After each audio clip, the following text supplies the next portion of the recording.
Bonjour et bienvenue dans cette 26e vidéo de cours de chinois mandarin. Donc dans cette vidéo, nous allons étudier les 7 caractères traditionnels de la leçon 4. Le premier caractère, guo, le pays. Donc nous avons vu que le caractère simplifié est composé de l'enceinte avec le composant du jade à l'intérieur. Et dans l'étymologie, on a déjà abordé la composition du caractère traditionnel. Donc on a toujours l'enceinte, l'enclos, ou les frontières par extension. Et à l'intérieur, nous avons une hallebarde, donc une arme de guerre qui ressemble à une lance, mais avec un sabre ou une hache au bout. Dedans, nous avons le composant de la bouche qui en fait représentait la ville. La ville était de forme carrée, traditionnellement en Chine, et un petit trait qui devait représenter une muraille. Alors, au niveau de l'écriture, c'est assez particulier. On a déjà vu cette règle, quand on a un caractère qui est complètement englobé dans un composant, on ne le ferme pas tout de suite. On fait d'abord les deux traits, et avant de le fermer, on fait à l'intérieur. On commence par la hallebarde, mais, vous voyez, on continue par la bouche, et on finit par la hallebarde, et on ferme. Je reprends, on commence à faire l'enclos, on commence la hallebarde, mais on continue avec la bouche, la muraille, on finit la hallebarde, et on ferme.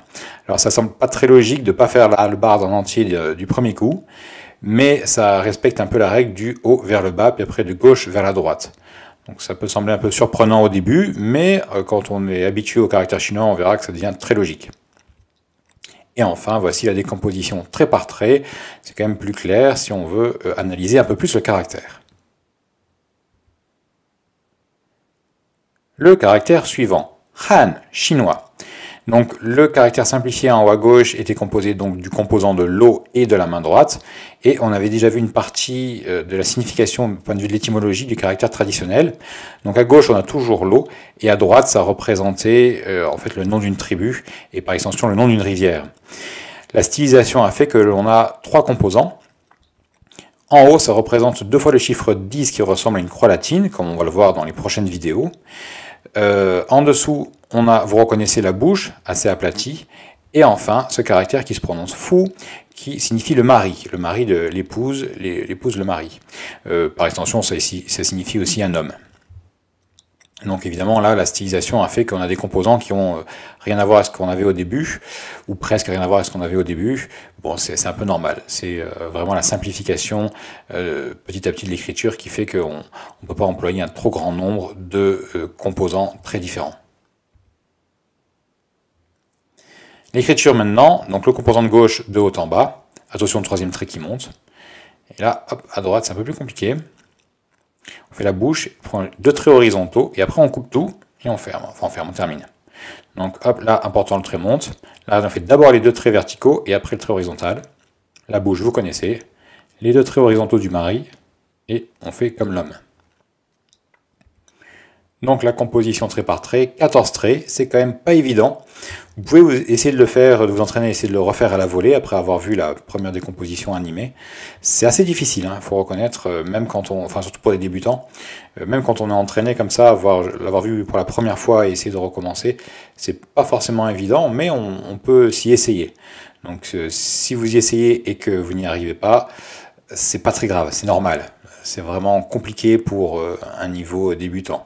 Là, je donne ces caractères traditionnels vraiment pour ceux qui veulent aller plus loin ou ceux qui veulent revoir les bases du chinois, mais en augmentant un petit peu, en rajoutant les caractères traditionnels. Troisième caractère, U, la langue. Donc là, la simplification a été très simple, c'est le cas de le dire. On a simplement simplifié le composant de gauche. On avait déjà vu ça pour le caractère si de merci, si et si. Donc c'est la parole. Et à droite, on a le chiffre 5 et la bouche. Les deux représentaient un caractère qui se prononçait OU et qui servait ici de composant phonétique pour ce caractère-là. Au niveau de l'écriture, on fait d'abord le composant de gauche de haut en bas. Et après les 2 composants de droite, de haut en bas aussi.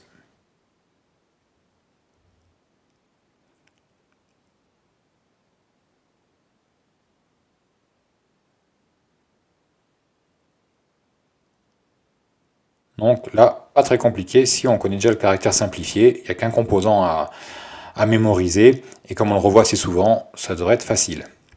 Donc même remarque pour le caractère shuo, parler. Donc à gauche, on n'a que le composant de la parole qui a été simplifié. Et à droite, on retrouve les composants qu'on connaissait, donc le 8 à l'envers, la bouche et le fils. Les trois ensemble se prononcer choué, c'est aussi le composant phonétique du caractère. Au niveau de l'écriture, même principe, composant de gauche de haut en bas. Et composant de droite de haut en bas aussi. Donc là, le point, les trois traits et la bouche. Le 8 inversé qui ressemble à des petites cornes, la bouche et le fils. Pas de piège ici, c'est assez facile.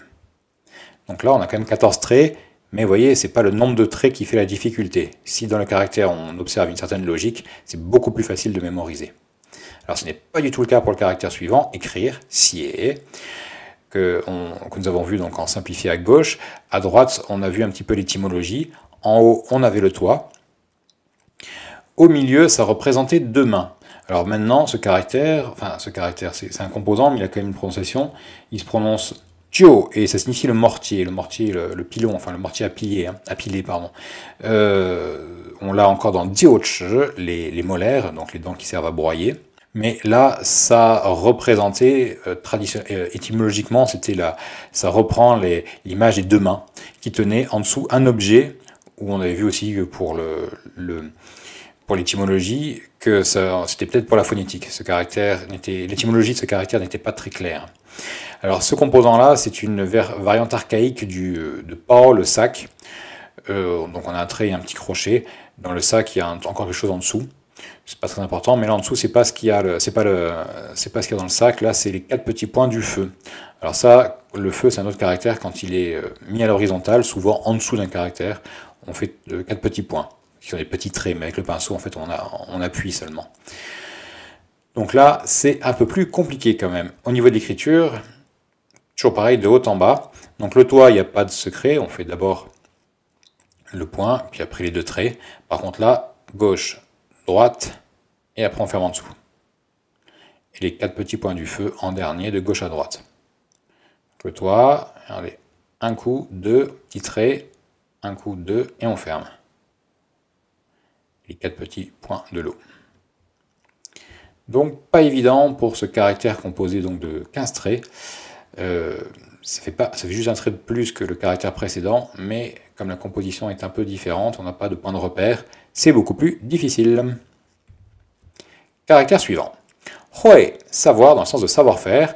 Nous avons vu que ce caractère signifie aussi réunir, réunion. On le retrouve encore dans des mots modernes, comme kai hui, tenir une réunion, hui, la réunion. Le composant de gauche, le caractère de gauche simplifié était composé en haut de l'homme et en dessous du nuage. Donc le caractère traditionnel est assez proche du caractère étymologique, le caractère ancien. Ça représentait le couvercle. Ça représentait le panier à vapeur et en dessous le récipient. Avec le récipient, on reconnaît très bien le composant du soleil. Et voilà, donc la stylisation a fait qu'on réduit à des composants beaucoup plus simples que ce qu'on aurait pu avoir avant. On ne va pas dessiner un récipient, un soleil, un machin, ça ressemblait un petit peu, hop, ça se mélange. Au niveau de l'écriture, on suit la règle du haut en bas, ça c'est assez simple. Par contre, regardez bien le panier vapeur, on fait d'abord le tour, le trait du milieu gauche-droite, et on ferme. Ça reprend la règle de la symétrie, on fait le trait du milieu, et après ce qui est symétrique à gauche et à droite. Gauche-droite, et on ferme. Pareil pour le soleil, on commence, on met ce qu'il y a dedans et après on ferme. Donc là, 13 traits, c'est pas non plus facile à retenir, surtout à cause du composant du milieu.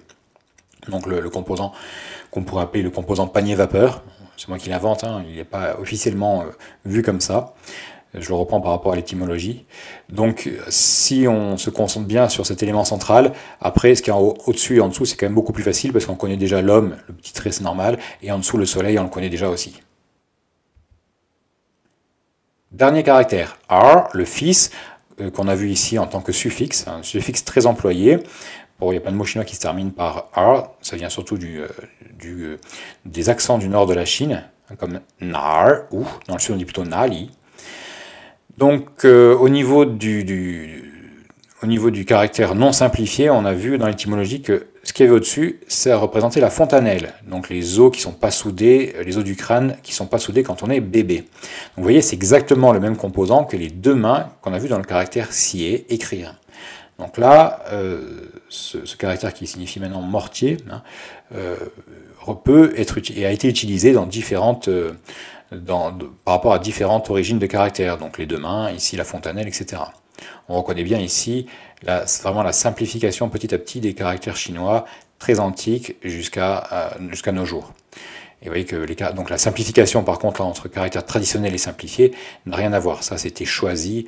Il y a eu une simplification, c'est un peu plus compliqué, mais ça a été choisi dans les années 50. Enfin, c'est un peu plus long que ça, mais je ne vais pas rentrer dans les détails. Et en dessous, le composant donc du fils qu'on a, ça représentait le corps du bébé à l'origine.